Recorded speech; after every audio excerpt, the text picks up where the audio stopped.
and the ugly of the American Evangelical Church, deconstruction, faith, and God's love through it all.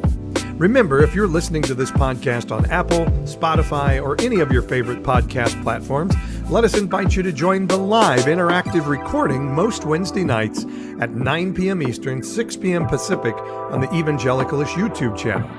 Now to this episode of Evangelical-ish. And hi, everyone. We are here. I am Paul. And I'm April.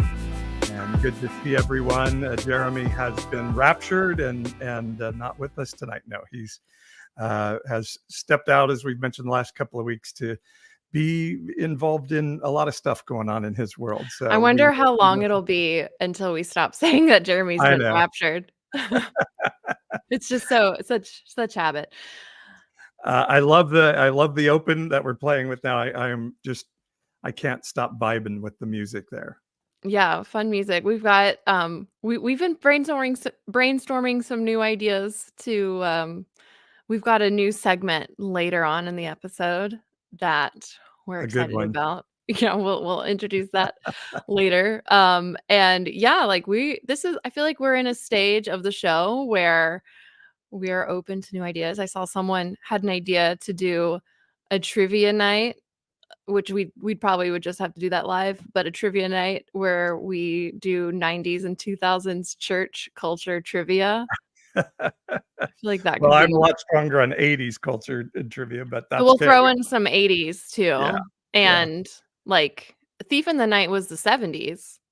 Right. So true. Throw in some 70s. Let's just start like wherever Satanic Panic started, which I think was the late 70s. Yeah. From then to now, we're trivia. I think backward masking was in the 70s, late 70s, early 80s. Is that where you play records backwards to hear satanic? To hear the hidden messages? Satanic messages. Yeah. Well, now they think that there's hidden satanic messages in Taylor Swift songs, but like not so hidden that she's just like openly doing like spells and stuff in her concerts and songs, which is fun. Oh my gosh, Fox News is losing its mind over Taylor Swift and are absolutely convinced that the NFL conspiracy to get the Chiefs into the Super Bowl so that Taylor Swift could endorse Joe Biden as president. Oh my gosh. These two people are just living their life. I mean, granted, they're very wealthy people and they're famous people, but still, they're people trying to enjoy some football. Yeah, absolutely. And they were saying, she's really going to hurt her career by doing these partisan things. And I'm like, you do know she stood against Marsha Blackburn very famously in a Tennessee election. And I don't actually think it hurt her career too much to point. Maybe I'm wrong about that, but, largest tour in history, maybe it didn't quite do that. Well, and apparently, and Beecher said in the comments that Trump declared holy war on Taylor Swift. I've seen a headline too of and then I also saw there's some right-wing, I don't know, podcaster. I mean, there's a million of them who was like trying to encourage everyone. No, we should court Taylor Swift to vote MAGA, to vote for Trump. But then if she doesn't, then like basically, all bets are off and they go hard against her. Like Taylor Swift's just like, you need to calm down. She's just trying to date her football player. But who knows? Maybe we're wrong. Maybe she is trying to take over the world. I think you can cancel Bud Light, maybe, but I don't think you can cancel Taylor Swift. No, good luck. She is a force. She is a force. Before we get into our topic for tonight, I do want to read just a really funny post that I saw from an evangelical that's related to Taylor Swift, because there's a bunch of them right now saying she's demonic. She's satanic. She's a witch. I mean, you Google it or just search Facebook. They're everywhere. Yeah. But I came across this one, and I can't tell you the last time I read a post and I laughed out loud, because it starts off where you think it's going to be like the voice of reason, and then just like, they had you in the first half. So here we go. The number of Christians I see bashing Taylor Swift is mind-boggling. She is not evil. She is not demonic. She has a demon and is a slave to evil. There's a difference. There's a difference, Paul. She's not Of course. demonic. She just has a demon. It's just she can't help it. She's just got one. She's just a slave to evil. She's not actually evil. You know, demonic possession versus demonic oppression. Did you ever have to learn those two differences? No, what's the difference? Hold up. You were raised Assemblies of God, right? Yeah, the oppression versus tell me again, what is it? I no, I've Okay. never heard this. This is like if you read Frank Peretti, you know this very well, but also Well, just in I've Pentecostal read culture. all the Peretti books, of course. Okay, so demonic oppression is just like demonic influence. Like you can have this is gonna sound crazy, but you have demons attached to your body, kind of like whispering little sweet nothings into your ear and influencing Yeah, you. Where demonic possession is they are inside your body possessing you, and then you need an exorcism. Like demonic oppression, you can defeat by just like praying harder and having, reading scripture and having buff angels. But possession, you've lost the plot and you need to bring in an exorcist. So, okay. yeah. And Anyway, the way we know who has demonic influence is they disagree with right-wing Christian nationalism. You have to have a yeah. demon to oppose Christian nationalism, right? Oh, yeah. Everyone knows that all the angels are Trump supporters and demons Of are out there course, trying to, of yeah. course. Those African angels that Paula White summoned. Tried to. That failed. Yes. They were inadequate angels, I guess. They didn't make That was the her and flight. strike and strike and strike and strike it. Yes, Oh my yes, gosh. that video. Um, okay. We've had our fun with Taylor Swift Yeah. and football. I I've got to bring the video in sometime to the show of the backward masking guy that was on with Paul and Jan Crouch, and Please he, like, do. plays the music backwards, and it goes like, and he's like, "Did you hear it? Satan lives in me. Did you hear it? Satan lives in me." Oh my And you're gosh. like, "No, I don't think." It was So we'll do that. like me with my 7-month-old when she was like, "Merry Christmas," and I was like, "She said Merry Christmas!" And, like, was like, "I swear she said it," but really, I look back on the video, she's like, "Merry Christmas." It's not really that. Oh We god. all hear what we wanna hear. Um, Absolutely, and that is the whole point of backward masking is our brains are always trying to make sense of something, and yeah, so you play a song backwards and you say, "He says I live with Satan," and the next thing you know, you're hearing it say, "I yeah, live with Satan," whether it does or not. yeah. I think we should do an episode where we just react to a bunch of the older evangelical cringe because I wanna watch that Prophecy Club dude with the mullet who went after Pokemon, and I'm pretty sure he's the one who got Pokemon cards canceled for middle schoolers everywhere in the '90s, and his whole spiel is hilarious now, but I still am a little bitter about it. I had to sell my Pokemon cards. Did you ever see the one where TBN got an FCC, penalty and violation and had to pay a fine? No, for No, what? I'll have to find that one. They had, like, a former prostitute who had been saved, and she was telling her story on Paul and Jan Crouch, if you remember, like, the really bad hair people, Yep. amongst many bad hair Christian people, and so Jan tells her, I just want you to get up and say a prayer, and you just curse the devil. You just curse that devil."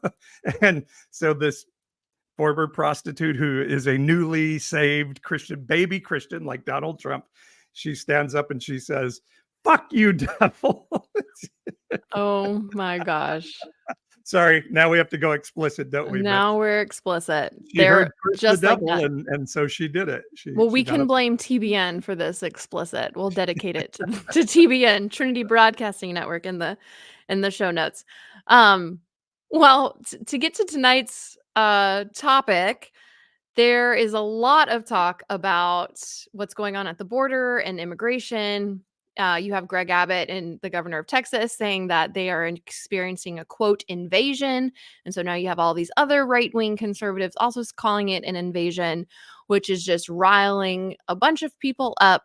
And there's even a convoy, I think, heading down to the border from what were they called? There's a convoy that calls themselves, I wrote it down so I could remember. They call themselves a group called Take Our Border Back, and they refer to themselves as God's Army. And one of their members said, "This is a biblical monumental moment that's been put together by God, that we are besieged on all sides by dark forces of evil." And they're just going down there. I don't really know what their plan is, but they think that Texas needs help, and they've been called by God to keep this quote unquote invasion from happening. But what's going Christian military cosplay is what it is, I think. Yeah, well, there's another group trying to get all riled up too that literally calls themselves a Christian militia, which seems like an oxymoron, but Otherwise known as white supremacists. But yes.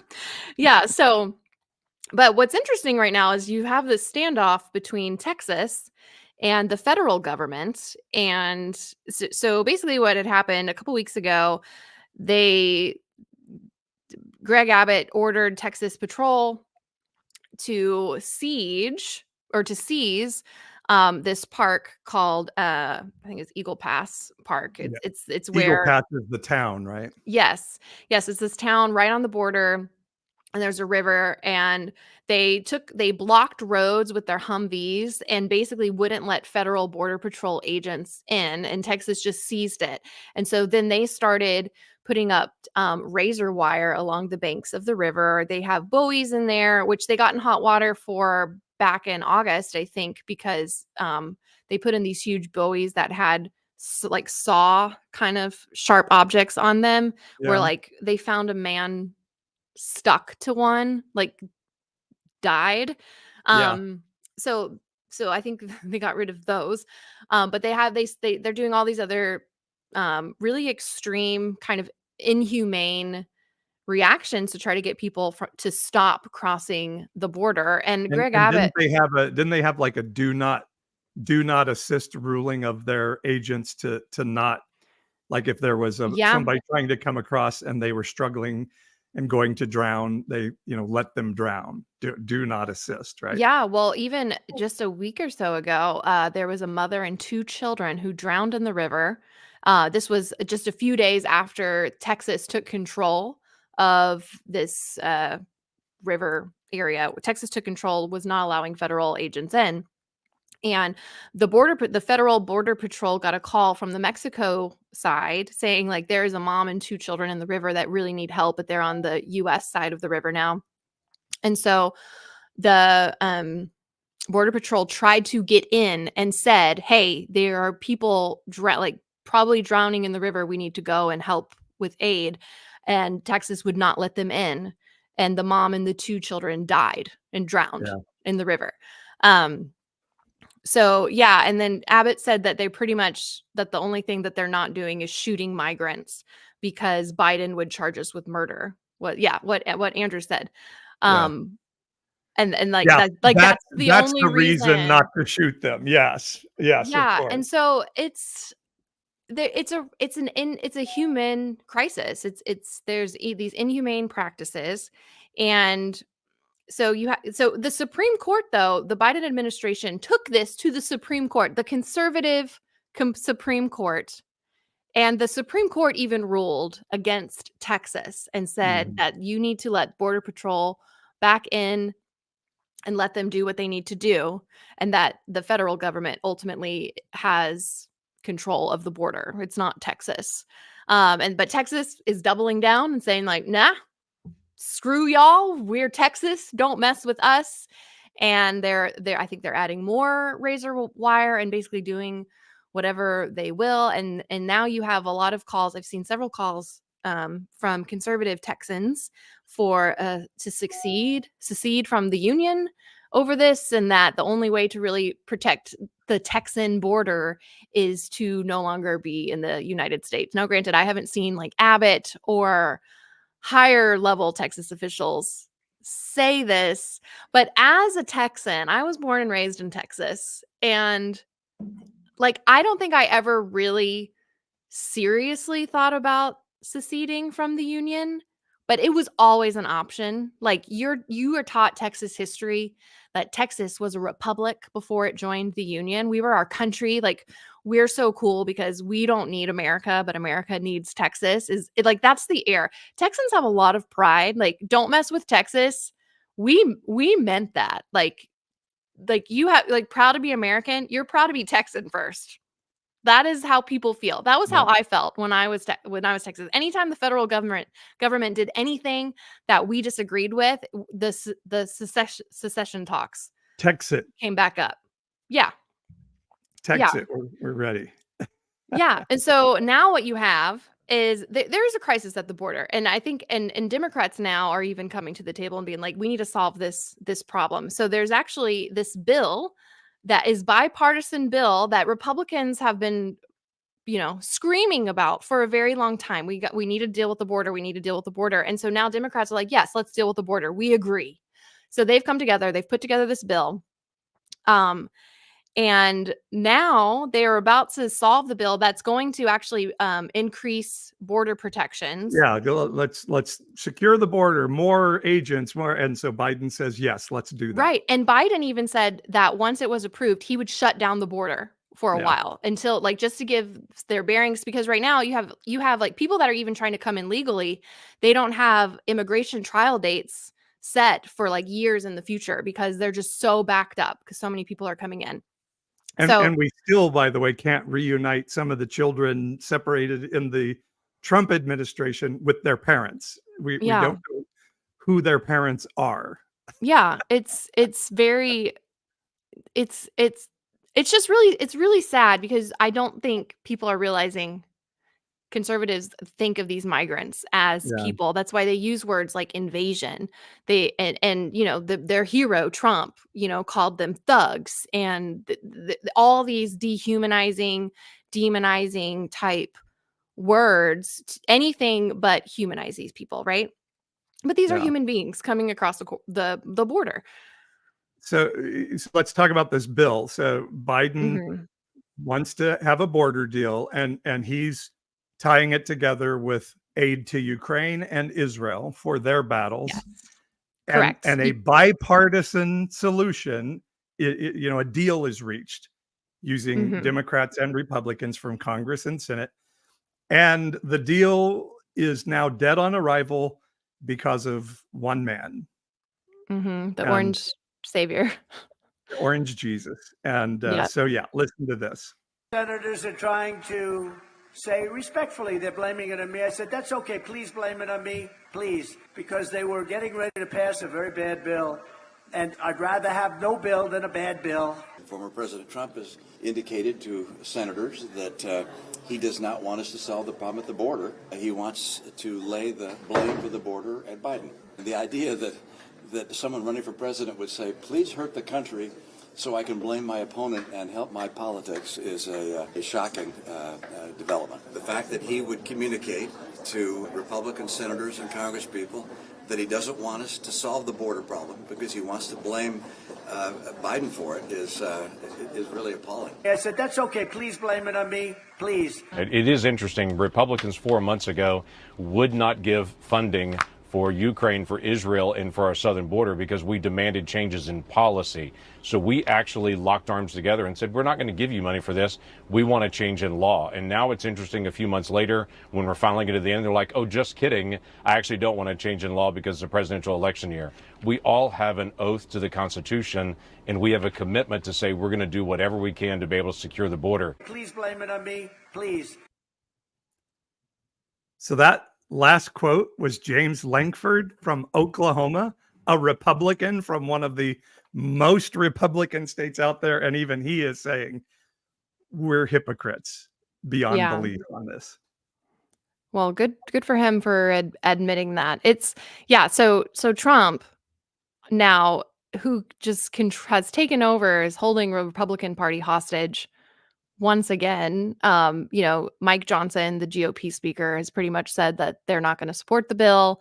Now, after begging for months, like this is not Republicans have been wanting this, and they were already going to do this bill to send aid to Ukraine, which now they're doing Israel, which is a whole nother can of worms. Right.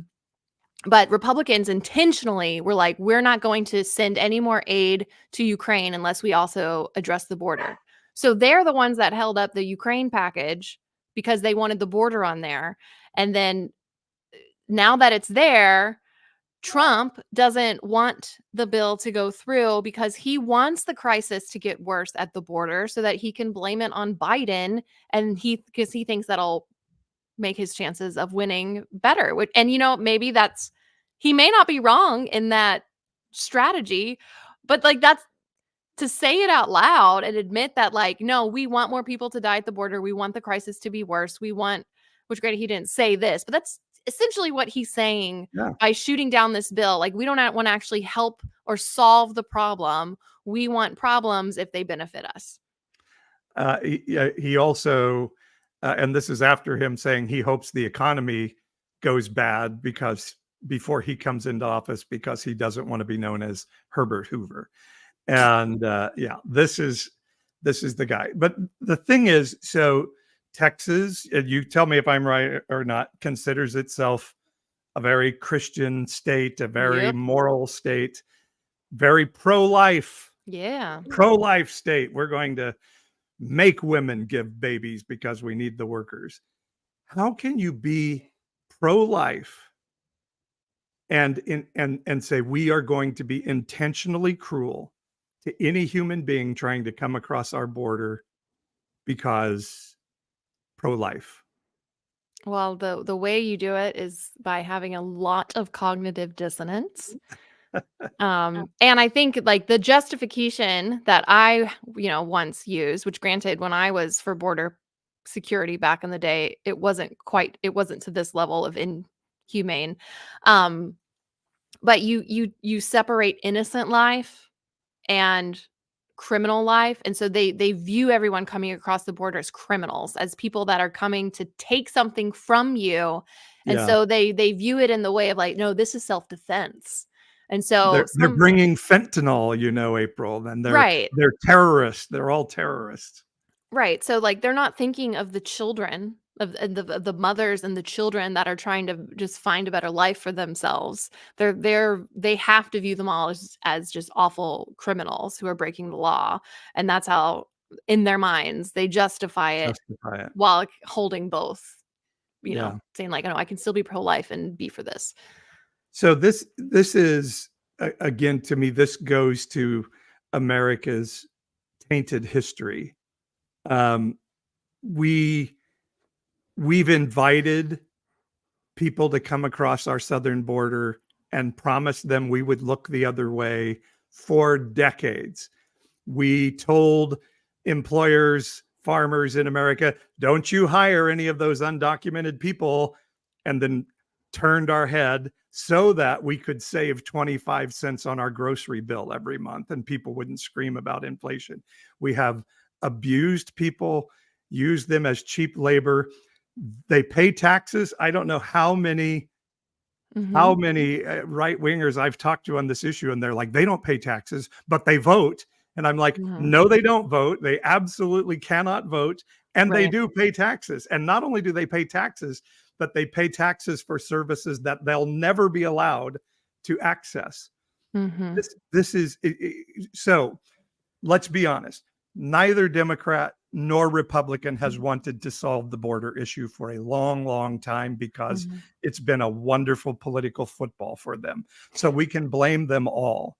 But this idea of using it as a terror weapon to get people to vote Republican, and Jeff Sessions as Attorney General, wonderful Christian, using the book of Romans to say it's okay for us just to be unbelievably cruel to human beings crossing the border so that it will discourage them from coming, is outrageous. And to call ourselves Christian at that point. This ain't a Christian nation, and Texas ain't a Christian state if this is how we look at human beings.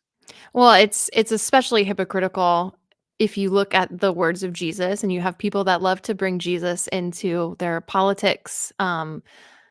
Christian nationalism, they want Jesus on the throne, Jesus 2024 and all of this stuff, but Jesus said, what you do to the least of these, you do to me. And I think I would throw immigrants crossing, like fleeing their country as the least of the, like they're abandoning their homes.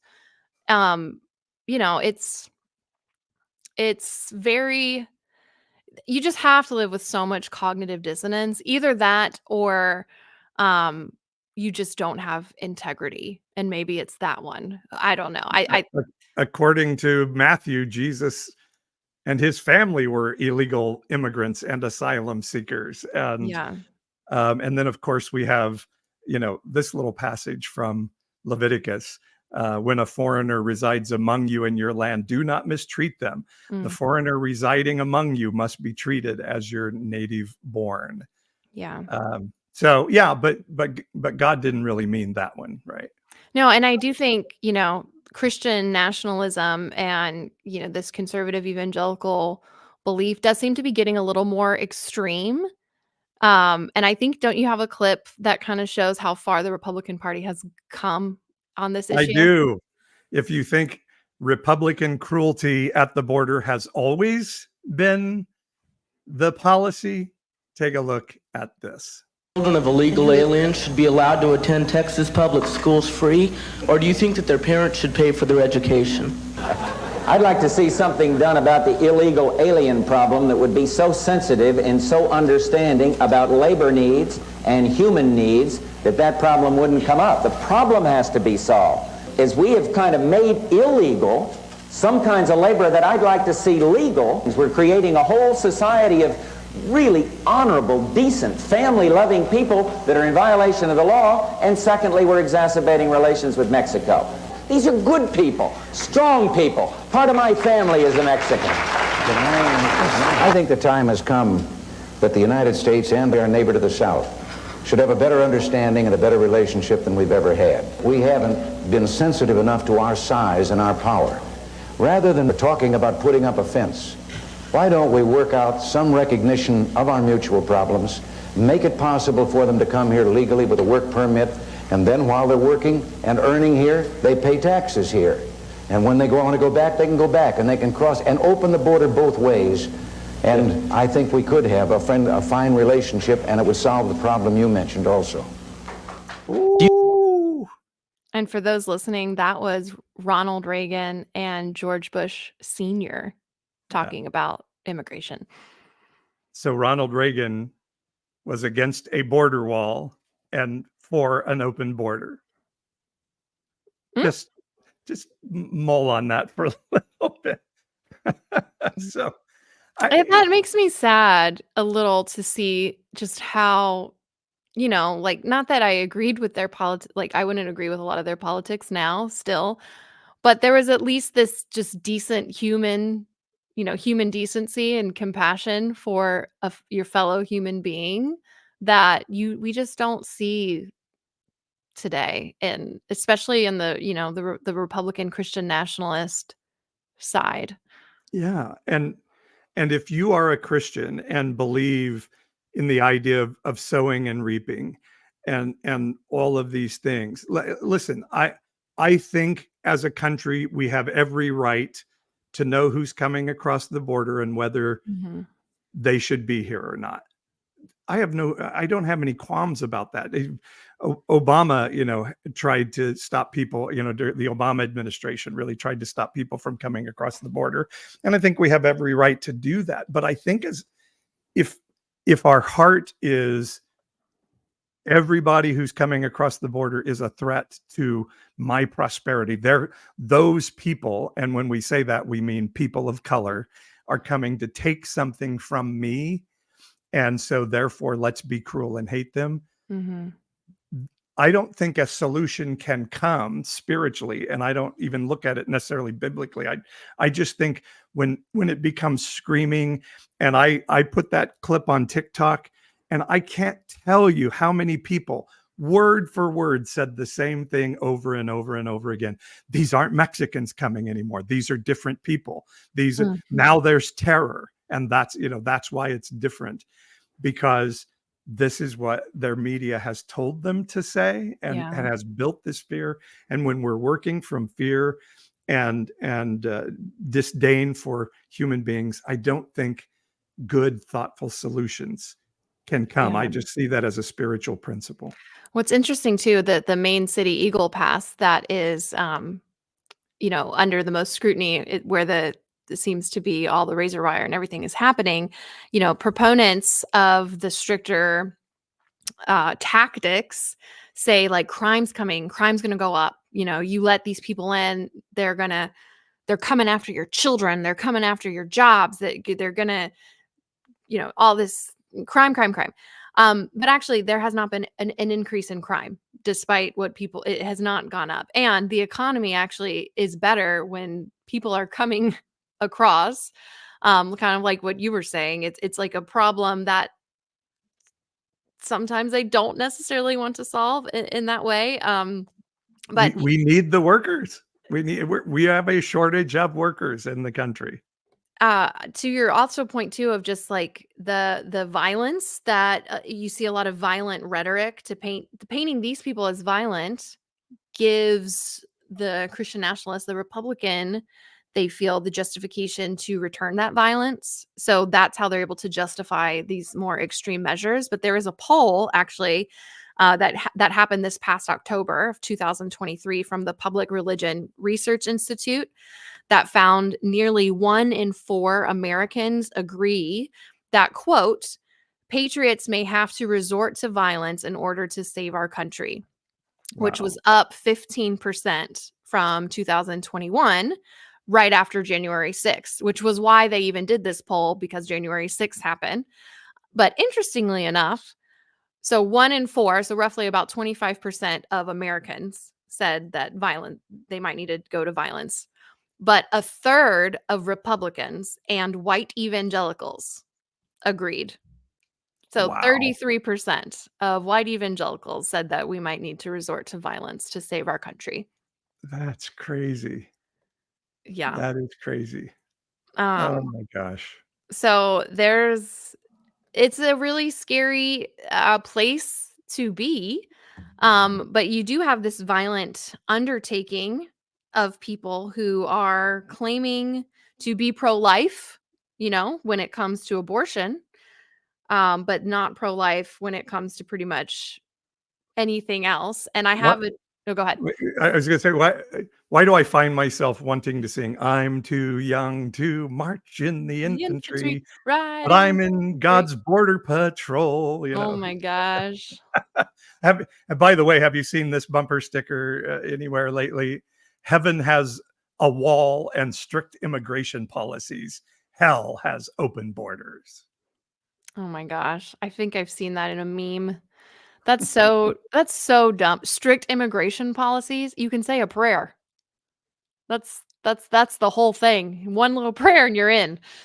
It's very true, but hey, it's still only going to be us that get in, and not them, whoever we determine them to be. Yeah, they love making salvation sound hard when they don't want you to go to heaven with them. Like, no, it's actually really hard. It's really hard to get there. And by the way, I was reading in our Jenny, who helps us on the show and is amazing, gave us a bunch of info, and I didn't realize they got rid of an island in the middle of the river. They, being the Texas state government, got bulldozed out an island in the middle of the river, because that's where people would go. They would swim to the island and stop and rest, and then swim the rest of the way. They got rid of the island. And so I there was a quote of a woman from Eagle Pass who was saying, hey, yeah, we're getting overwhelmed by all these people coming across, but I don't like this cruelty. And they just changed the ecology of our river without asking, without any thought. We don't know what harm this is going to. So this is really crazy stuff. How wide? Okay, so at the widest point, the Rio Grande River is 328 feet. wide. Mm. So that's Well, not a I short lived in swim. El Paso, Texas for a while, and the Rio Grande never got deeper than ankle high, so it was pretty easy for people to cross the Rio Grande there. And I used to go out in the morning and watch people come to freedom on a regular basis. Mm. Wow, that sounds fascinating. It's so true though. I mean, the problem is a problem. It's we Yeah, have more people coming than ever before. The system is swamped. Yes, it's a problem and we need to fix it. And both the Democrats and Republicans need to fix it. But again, I who was it? Alexander de Tocqueville who said, America's great because she's good, and when she ceases to be good, she'll no longer be great. And I think that's arguable whether we've ever been good or great. mhm. But I think the principle is true, and there is something about Statue of Liberty, huddled masses that shows an open heartedness, even if we don't always act upon it. And now we're like, well, I'm in, so I want to close everybody else out and make them suffer. Yeah. Again, not acknowledging that we invited people to come. And by the way, a lot of the destabilization of the countries from which these people are coming is also our fault. So, There's so many layers to yeah. this. And there's no it's just not as black and white as, conservatives want people to think. It's a complicated, nuanced situation. And there does need to be a solution, which is what this bill that's being proposed is supposed to see if it does something to fix what's going there, to help people find their way to come here legally and to go through the due process. And we actually are in a couple months later in the spring, we're going to have an immigration lawyer on to go more into the details about the process of coming here as an immigrant. But yeah, it's a complicated thing. But you have people. I'm going to read a tweet now because we're going to segue into another issue that a lot of conservative pro-life people hold, that is mind-boggling when you just apply logic. But so William Wolf, he worked in the Trump administration. Yeah, in those 4 years that we've all tried to block out. But he is a open Christian nationalist. So, and he tweets all the time, like he's a Christian nationalist proponent. He tweeted this a few days ago. He said, "To be holistically pro-life includes more than just supporting the abolition of abortion and equal protection for the unborn. It also includes being pro-Second Amendment, pro-death penalty, and pro-secure border." So pro-life and pro-death penalty. How, like, death and life are antonyms. That's what you would call opposites. I know people who are listening on the podcast can't see me shaking my head. I almost don't know what to say to that. Like, how can you possibly back that up and saying, were Jesus incarnate on earth in America right now, this is exactly what his stance would be. Pro Second Amendment, the guy that said, put away your sword because you live by the sword, you're going to die by the sword. That guy demands we be pro Second Amendment. The Prince of Peace. Yeah. I guess he was really like what, the Prince of War. The Prince of Retribution, apparently. And again, I don't want to go, to the other end of the spectrum. I think we can argue about weapon ownership and all of these things, but people have gone absolutely insane on, like, to be a Christian, you have to be pro Second Amendment.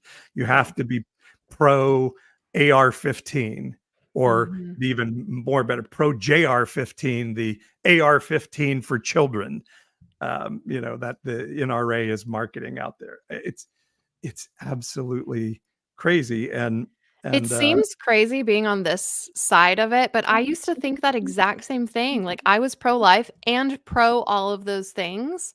And there would be moments where I would think, does this make sense? But you just kind of shove it down. You find ways to justify it. And the way that you justify it is to say, well, no, we need guns for self-defense because eventually communists are going to take over and they're going to try to persecute Christians. And we need to be able to remain in power or to have some sort of voice so that we can save more people, more lost souls so that they can go to heaven and spread the gospel. And there's this like weird justification of like, no, we need to, if they're not going to let us spread the gospel peacefully, then we need to at least have means to do it violently, I guess, like because Jesus' name must be out there. And then for the death penalty, I honestly can't remember how I justified that one, but I definitely did. But now I'm so far removed. I'm like, what?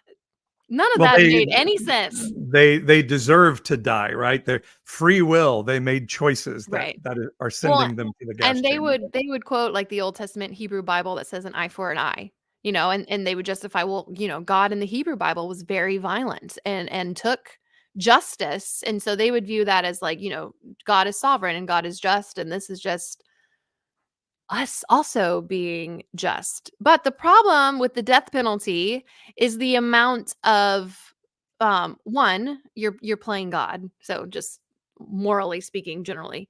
But also there's so many that get convicted falsely that are actually innocent that can sometimes be exonerated after the fact.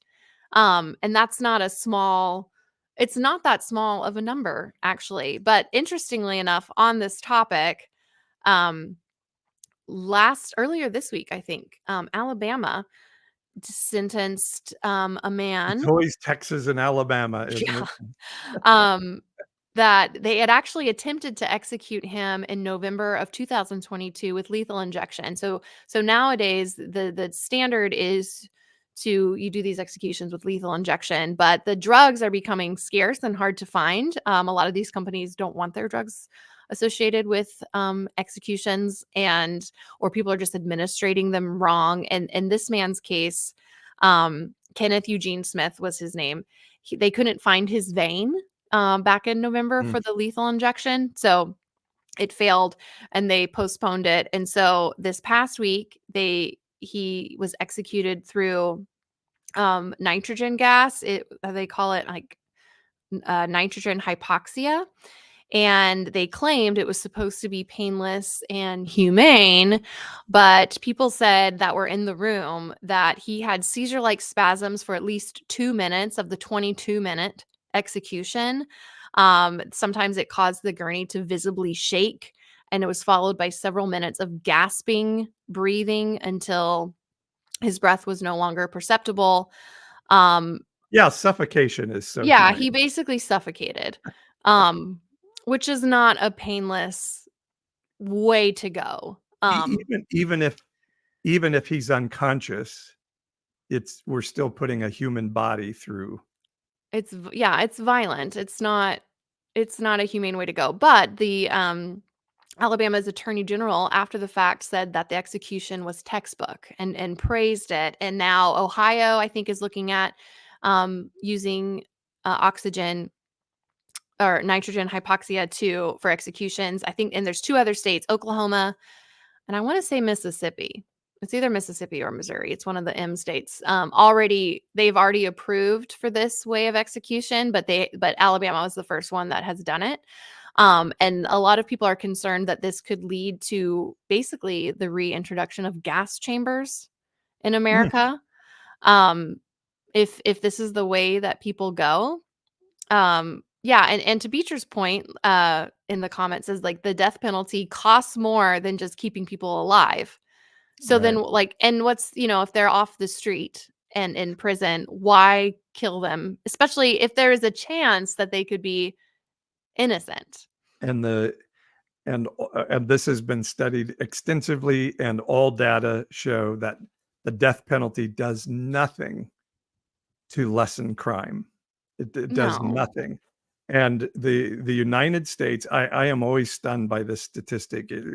We incarcerate a higher percentage of our citizens than any other of the wealthiest countries in the world. Even Cuba has a smaller percentage of its people in prison than the United States does. We put everybody in prison. Mm. And is our crime lower than other countries? No, it doesn't help. It's a again, I just think there's a spiritual cause and effect that goes if punitive punishment is our answer to everything, then Mhm. punitive punishment is what we get in return. It is a sowing and reaping. It is a call it karma, call it what you will. What Mhm. you put out of your heart comes back to you. And if it's let's throw people in prison, let's be cruel to them, let's find new ways to kill them, because Jenny was telling us the other day that Mhm. they can't drug companies aren't making the drugs that they use to kill prisoners anymore, and it's in short supply. And that's Mm. part of the reason we're looking for new ways to kill our prisoners in states that still have the death penalty, and even our federal law still has the death penalty in it. Mhm. Then and we did the federal government did execute somebody in recent days. So I just think it's hard for us to call ourselves a good nation, much less a Christian nation, and have this be our pro-life stance. I just feel like the death penalty feels so uh, like just barbaric for a modern society too. Like it's odd to me that we still do this. Um I saw an interview with do you know Brian Stevenson, who started the Equal Justice Initiative, and he was the person who the movie, what was the movie called? Mercy, was it called Mercy? It had Just mercy or Just something like Mercy, that. yes. Great film, and, they actually I Was saw CNN did an was it interview with Michael B. Brian Ste Jordan? Yes, yes, he Yeah, played Brian Stevenson in the film. Um, so he started the Equal Justice Initiative, which basically fights to get, people on death row off of death row, and fights to overturn wrongful convictions, which happens more often than we'd like to way admit. more often than we thought, yeah. Yes, but I saw him interviewed on CNN after this Alabama execution had happened. And he said something that made me think. He said, the question we shouldn't be asking is, should we kill someone? Like, should we kill another human being? But should we be killers? And I thought that was just like really profound of like, it's not so much about like, yes, the person is dying and that's really messed up. But like, do we want to be killers? Yeah. I don't want to be a killer like that. Mhm. I don't want that No, on me. Jesus said, "If you just love people who are like you, how are you any better than the Gentiles? You know, how are you any better Yeah. than the people you think are the worst in culture? Being godly is loving people you don't think worthy to love." Jonah in the book of Jonah was like, "God, I don't want to live in a world where you'll have mercy on people I think are evil." Mhm. It- and God didn't agree with Jonah's stance in that story. So, you know, the whole hallmark of this thing is I'm going to live at a higher level than the people around me, and that's how I'm going to display the spirit of heaven through myself. And we talk about there are deporting undocumented people in our country. We have like 12 million undocumented people in this country. One of them happens to be a pretty good friend of mine, a business owner in our town, a taxpayer, an employer of other people. And are we really going to stand by and say, yes, let's get a bunch of white vans and throw families in them and drive them back across the border, which Mhm. I read today would only cost us about $300 billion to deport all. I mean, it's such a ridiculous fantasy. We just have to change our Yeah. mind frame on it. And I'm not saying one side has it right and the other side has it wrong. But if we Yeah. choose cruelty, I don't think we're going to be able to find a reasonable and certainly not a kind solution like George H.W. Bush and Ronald Yeah. Reagan wanted us to do.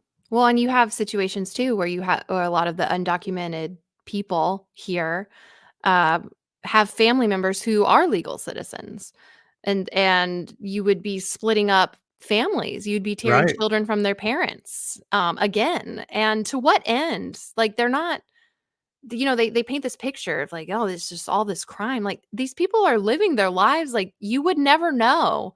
I think that's some of the one of the more frustrating things is that it's just so much about other people. Other people existing is making me mad, but it's actually not affecting me at all. If anything, it might be making my life better, but I would never want to admit that. Right. I'm saying what they would say, but just like mind your business.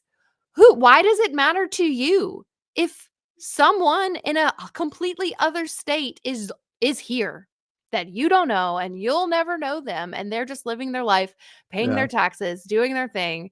I don't, I don't understand. You are exactly right. And my friend, of course, married an American citizen, has had a baby who is an American citizen, and was promised by the Obama administration that there was going to be a path made to citizenship because this person was brought here as a baby, never had a choice of coming to the U.S., but is now here in the only country they've ever Yeah. known.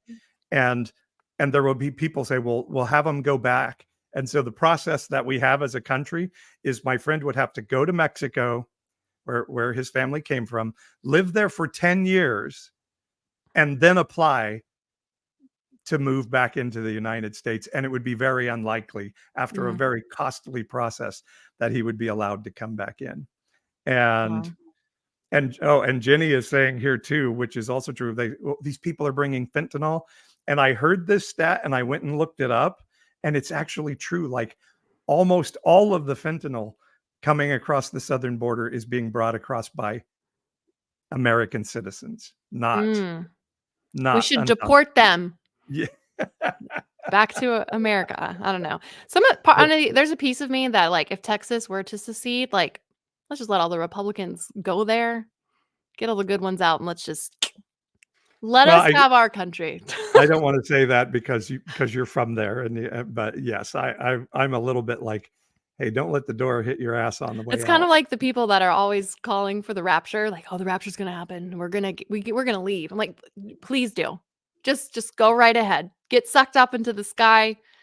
It'd be better for all of us. But by the way, Texas, I do want you to know, if you look at the California flag, which I live in California, it's our flag literally says California Republic, because California was a republic, and our mm, unfiltered history is the United States, and a bunch of wealthy guys out here in California illegally brought California in to be a state, rather than to be a republic.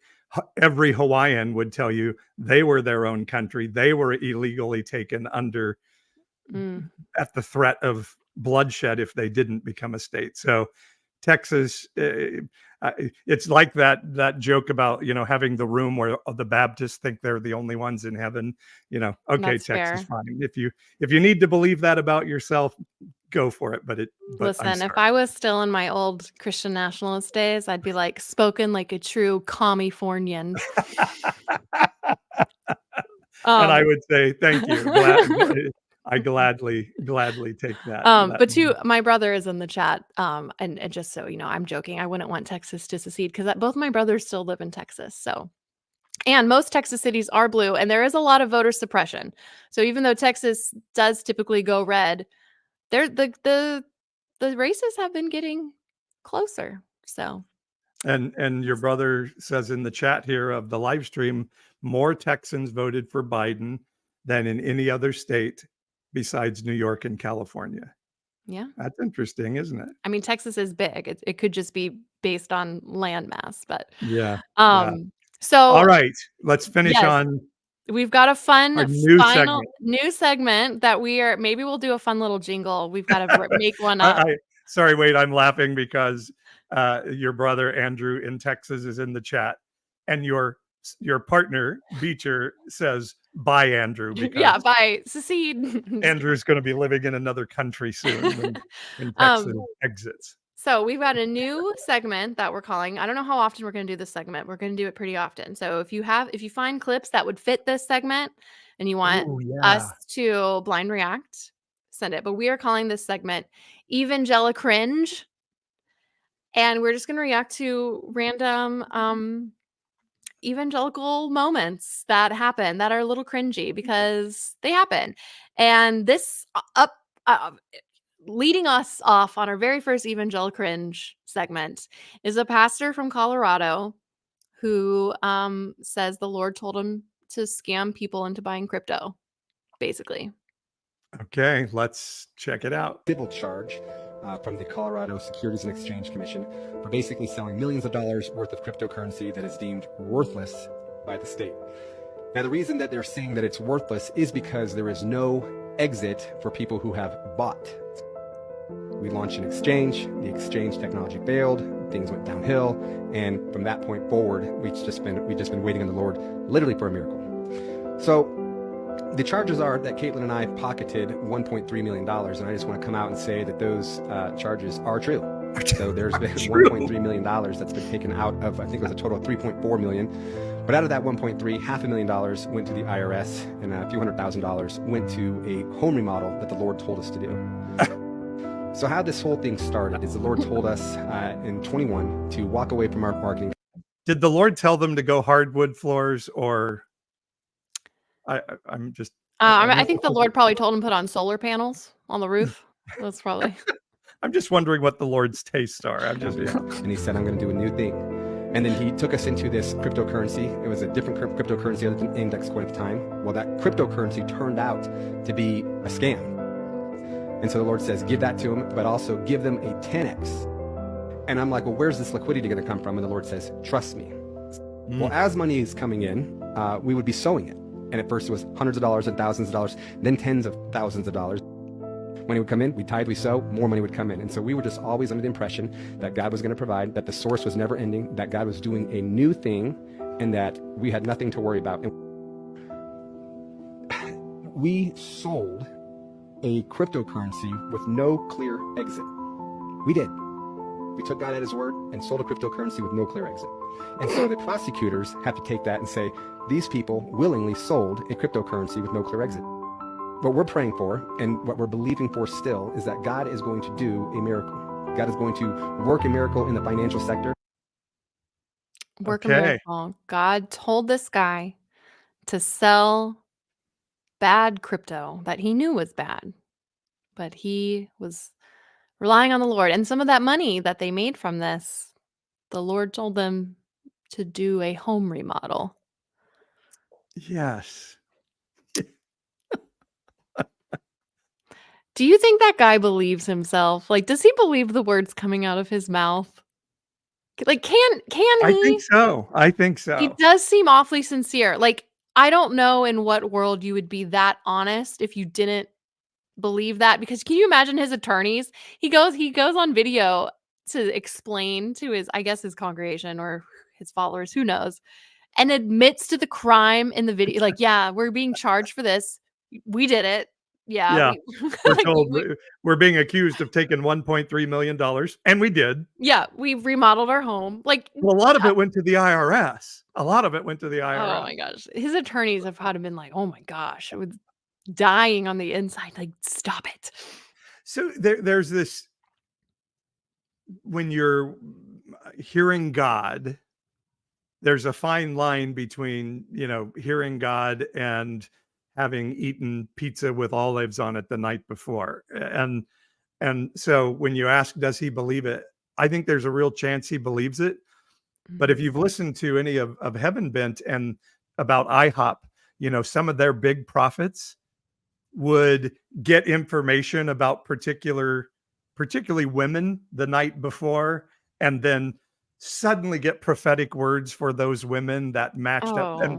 And so I do wonder, I think sometimes as human beings, we can think we're doing something so good, and okay, yeah, I'm manipulating a little bit here, but it's for God, and God's going to let me do this and use this for their benefit. So yeah, just like we're saying on the backward masking, as Paul W is saying in the chat here, we hear what we want to hear, and this guy and his wife definitely heard what they wanted to hear from God. Yeah, I mean, I've been there. When I was 18, my family moved me from Florida to Texas, and I was I was dating a guy who I was going to marry in my head, and I had to leave him behind. And I swear that God told me that he was going to be my husband. Like, I didn't say this to anyone, but I just felt it in my spirit, he was the one. And I thought this because I thought I saw that my boyfriend at the time's initials in the clouds in the sky while we were driving from Florida to Texas. And I swore by it. I told my brothers, and I was like, "That's a sign. I saw his initials in the sky, and now we're gonna get married." And I was convinced that was God telling me that. And like in hindsight, I'm like, yeah, because I took a picture of it because I was like, "Yeah, it's clear that is clearly a J," and two other letters that I'm like, kind of like how I thought Andrew. I wasn't gonna say the Ah, initials. Andrew is unveiling the Yeah, so name of the if you were here for the live, you saw the initials. But yeah, so we all hear we see what we want to see. And it's so easy, especially in Pentecostal circles, to justify whatever you do or don't do and blame God for it. Like, well, God told me this. And you're taught not to judge God's anointed and to never question what someone says God told them to do, because that's between them and God. And that just opens up a whole heyday of people to just say God told them to do the weirdest crap. Yeah. And it justifies that anti-human behavior and feelings because well God told people to commit genocide. God told people Oh. to chop their heads off. Um And you when kind of I see hear that playing out now with what's going on yeah, with Israel and Gaza.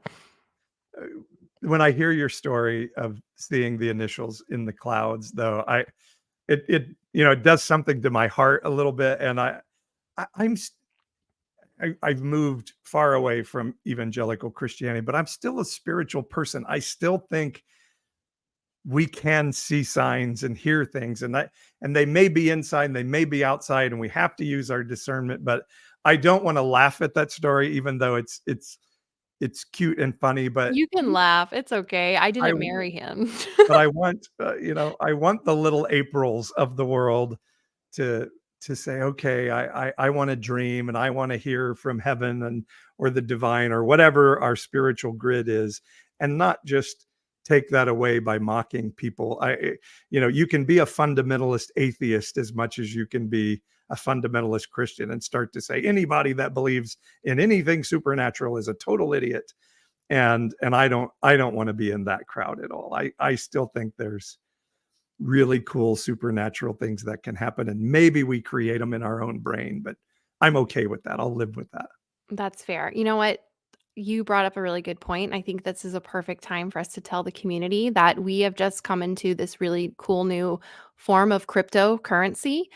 And we really would love to give you all the opportunity. God has laid it on our hearts to share with you all. We also conveniently need a lot of new podcast equipment, but that's neither here nor there. So if you Well, would, God is telling us to buy this equipment on faith that you but all we, will pay for it for yeah, us. we need to use y'all's money specifically. So I'm just Uh, kidding. No, I do agree with you though. no, I'm still very. go to evangelicalishgrift.com. Oh my gosh. I do agree with you though. I still am a spiritual person, and I think there's been things that I cannot explain in my life that have been very moving. And Christopher in the chat says evangelicoin. That's I am brilliant. down for it. Yes. Uh how easy would it be to grift some of these people though? It's like that one lady with the rhyme. Did I make y'all watch that video? Yes, you did. Yes, Yes, I you did. did. Okay. But That Saturday Night Live this week, was talking about Donald Trump, billionaire, $83 million ruling against him, but he's a billionaire. So of course he immediately sent out email asking your grandma for $25. yeah. It is really easy to grift Ugh. his And followers. remember when And he it's really sold it sad. when he sold NFTs of, like, photoshopped versions of him looking, like, super buff, and people bought them, they're like $100. Like, oh my gosh. If I did not have integrity, you could just grift these people. It would be so easy. I could just go out, make a video tomorrow and be like, well, guys, I was progressive for a while, but now I know the truth and I'm a Trump supporter, and people would eat it up. Yeah. And welcome me back with arms and make lots of money on Mhm. how you saw the light of I saw Jesus the and it light changed you forever. of Jesus J. Trump. I feel like it's probably what some people would say. Carrying an Ugh. everything bagel, and I had to turn. Well, Paul, this was our first episode, just the two of us in a while. I think we've done one, the two of us, but it's been a minute. And we've got lots of guests on the horizon. I think Do we know who's coming up right away? Christina Hart is going to be here next week. Okay. She's a comedian online. And yeah, we've got lots of fun stuff coming up. We'll try to keep up with the Evangelicalish. If you find stuff in the wild, feel free to send that to us on Facebook or post it in our Facebook group. But Or you can send it through our website, evangelicalish.com, and also not to grift, but you can help us with giving $4.99 a month to help us pay for our costs for this. It's not a grift. We're not getting wealthy. We just want to cover our monthly. We pay out of pocket for this, so it does help us just keep going. But that would be super fun if we start getting clips from the audience and we get to blind react to them. So Evangelicringe, send us your clips and we'll blind react to them on the air. Yeah, we also have an email address, evangelicalish@gmail.com. Yep. So that's it. All right. This was fun, April. This was fun, y'all. So get out there and don't buy cryptocurrency from a pastor. Unless God tells you to. Yeah. Unless he says he's doing it for a remodel, then you know it's from the Lord. Absolutely. Lord's real big on wraps and remodels. All right. Good night, everybody. Just let's have a heart to love human beings and let's see what happens. It might just change things. Yes. We'll see you all next week.